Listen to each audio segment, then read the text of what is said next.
सबसे बड़ी पार्टी को किसी तरह खत्म कर दे। পাকিস্তানের সাবেক প্রধানমন্ত্রী ইমরান খান কারাগারে মারা গেছেন এমন একটি গুঞ্জন গত কয়েকদিন ধরে শোনা যাচ্ছে। তার কোনো খোঁজ দিচ্ছে না দেশটির বর্তমান সরকার ও কারা কর্তৃপক্ষ।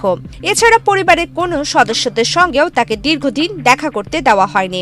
এসব কারণে ইমরানের খোঁজ দেওয়ার দাবিতে তার দল পাকিস্তান তেহরিক ই ইনসাফ রাওয়ালপিন্ডিতে বিক্ষোভের ডাক দিয়েছে। এই পরিস্থিতি সামাল দিতে রাওয়ালপিন্ডিতে 3 দিনের জন্য 144 ধারা জারি করা হয়েছে। শুক্রবার জেলা প্রশাসনের এই আদেশে বলা হয়েছে 1 থেকে 3 ডিসেম্বর পর্যন্ত শহরে সব ধরনের সমাবেশ ও জনসমাগম নিষিদ্ধ থাকবে।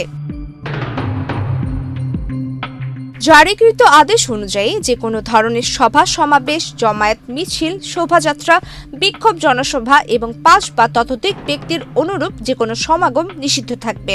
অস্ত্র, শুল, ভারযুক্ত লাঠি, গুলতি, বল বেয়ারিং, পেট্রোল বোমা, হাতে তৈরি বিস্ফোরক বা সহিংসতায় ব্যবহার হতে পারে এমন যে কোনো সরঞ্জাম বহন করা নিষিদ্ধ। অস্ত্র প্রদর্শন এবং আপত্তিকর বা বিদ্বেষমূলক বক্তব্য দেওয়া যাবে না।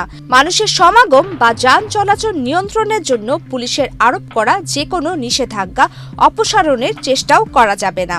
মোটরসাইকেলের পেছনে কোনো আরোহীকে নেওয়া এবং মাইক্রোফোন বা লাউড স্পিকার ব্যবহার করা যাবে না।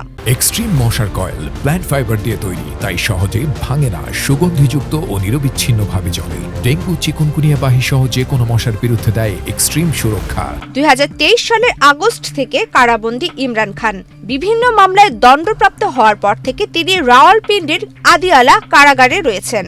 পরিবারের অভিযোগ, গত 1 মাসেরও বেশি সময় তাকে দেখতে দেওয়া হয়নি, ফলে তার জীবিত থাকা নিয়ে সন্দেহ ও আশঙ্কা তৈরি হয়েছে।